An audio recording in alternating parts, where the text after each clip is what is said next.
All right, welcome to Zen Game, where we go inside the world of college sports. I'm here with Gabby and Ryley at South Alabama, right at the start of your season this year, coming off of a weekend in Tucson as we record now.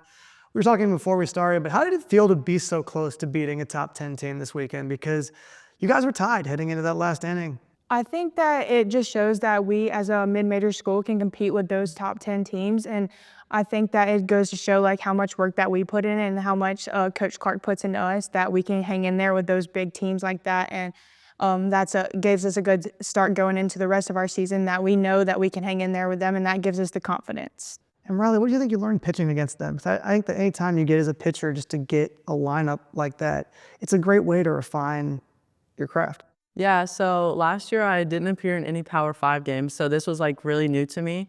And me and Coach Hannah go over scouting report and stuff, and so just like really like studying that was a big thing. And I think I learned some things of how I can get better of just locating pitches better, because you can get away with it for some schools, but like a school like that I couldn't. So I think just taking that step forward of just fixing a few small things could be really beneficial for myself and the whole pitching staff. What was the moment for both of you guys where you knew you wanted to come play here? I think for me, Coach Clark has always been loyal to me about, like, I would email her throughout the recruiting process, tell her, like, when I was playing, where I was playing, and, like, I would always see her out there. And so I think for me, like, when I came on my visit here and I got to finally talk to Coach Clark on the September 1st, whenever that rule had changed and I couldn't talk to her till September 1st, she was the first to email me at literally 12 a.m. that day.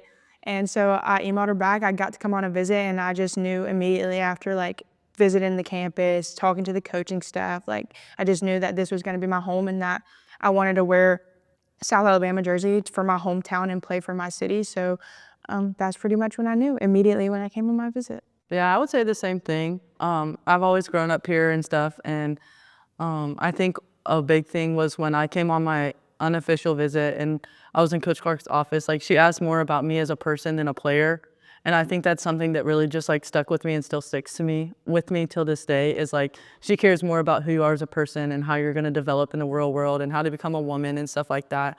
Obviously she wants you to be a great player, but she like really stresses the importance of like being a human first and then being an athlete second. So I think that's like something that was really big for me and just kind of stuck, that made me want to just come here. And I mean, it's just a cute little campus. Like, I just love it here. Like, it's a tight-knit community. It's like a family here. Like, all the sports teams support each other. Like, we're just very tight with each other. So I think the family aspect has really, if I had one word to describe it, it would be family. What's kind of the first thing that you noticed about each other? I always thought that Ryley was a good pitcher. Like, I had heard about her in high school and like how successful she was in high school and travel ball, and I just like I always wanted to like play against her and like see what I could do against her, because I've heard so many good things. And then when she got here and we were scrimmaging against each other, I was like, dang, she's really gonna help our team out. Like, we needed her, especially after Liv Lackey leaving last year and all that. So yeah, it was fun. So actually, me and Gabby were roommates on the road last year too. Oh, wow. So when I got here, I mean, I had been coming to games and stuff, but I used to also hit, and I'm like, dang, I wish I could hit like Gabby. Like, I still say that till this day, because I don't hit anymore.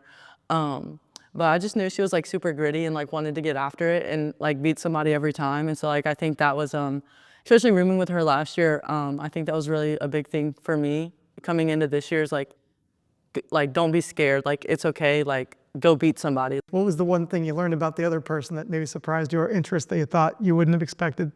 That sounds bad, but like, don't take this the wrong way. That like, Gabby would just actually do schoolwork, and me, I would just be like, it's okay. And not that I didn't think Gabby did school, because I mean, we go to school, but I'm like, oh wow, like she's doing homework, like, and I just would lay in the bed. I did not stay up as late as Ryley did. No. I go to bed fairly early, especially now that I'm a senior. What's happened over these past like set of months that your power, something's clicking? I feel like I'm just seeing the ball really well right now, and I don't know, it just looks like a beach ball when I'm up to bat. And I always just like tell myself to just go up there and like tell myself that this pitcher is not gonna beat me. It doesn't matter what she's throwing, like she's not better than me. Like, I'm gonna win, I'm gonna beat her. So I think it's just all working out for me right now. Does that happen in all fall? Was that kind of the fall, spring leading up to it? Was this kind of the norm where the ball's hitting your bat and it was gone, or was this kind of the first game? I kind of struggled in the fall a little bit, and then I got into the spring and it was just there. I was like, all right, that's good, fine with me. So you probably go home for Christmas. Was there anything that kind of happened during that like trip home where you feel like you got your head right and you're back and rocking? Since I live so close to home, my dad has a batting cage at my house. So like all Christmas break, all I did was like get my dad to throw with me and like just critique my swing and see what I needed to work on and just get more swings in over the break. Cause like, you know, I feel like sometimes taking off can be a little bit worse than not. So What was it that your dad found? the main thing was just relax and have confidence in myself. I think over the fall, because I was struggling a little bit, I kind of lost my confidence. And normally when I step in the box confident and like I tell myself that I'm going to beat this pitcher, I always am successful. And like just like sticking to my approach and not swinging at bad pitches. So What's the most transformative moment you guys have had with Coach Clark? I think for me is just like when I first got here, I was very, very shy and I did not want to talk. And Coach Clark was like, in order to be successful in life and on the softball field, like you have to be able to communicate. And I think that's like something that's like helped me throughout my years here is like now like I know how to like communicate and like stand up and like be a woman. And like sometimes that's hard to be like a female in like certain areas or certain places, like because you like get intimidated and you feel timid. And I think that's something that's really shaped me into like being a confident young lady and like just being able to like when I walk into a room to be like stand up tall and straight and just say like here I am and like this is what I have to say. I'll just say my freshman year, I came in, I had many accolades in high school, so I was like, okay, well, I need to keep that reputation. I was a very selfish player, and I was like, I need to do this, I need to do this. And I was doing things off the field that I shouldn't have been doing. One, because I'm not of age. Two, because I'm on a team and I wear Jaguars across my chest. And three, I was just wanted to live the college experience like every kid does. And Coach Clark and I have had very serious sit-down conversations of like, this is not working for you. So I think a lot of that has come from where I was last year to now. Like I give credit to Coach Clark for a ton of that and the coaching staff too, and the resources that they provide for us to be able to grow in an environment when you're by yourself for the first time. You're learning how to navigate through the world and creating these relationships with different people. It's hard. Like I went through this time and it wasn't a great time for me. And like they just allocated those resources for us to use. So I think something that's really big is just like putting God first in my life has just been like the biggest thing that Coach Clark's taught me like as a human being, and same thing as a player. And I think it also accounts for a lot of how I gain my confidence back and rely on my team of like, I'm on meat island, like I'm being very selfish. And now like just going out and trusting my teammates of like, hey, like I have your back, like you have mine. So I think that's two big things that Coach Clark has really helped me with from the transition of my freshman year to sophomore year.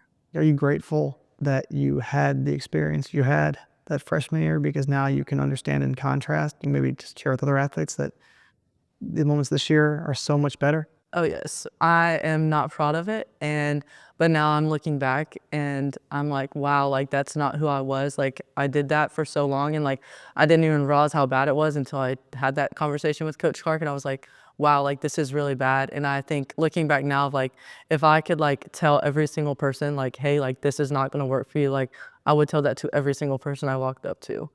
Because like from then to now, I've just had so much more joy in doing whatever I'm doing.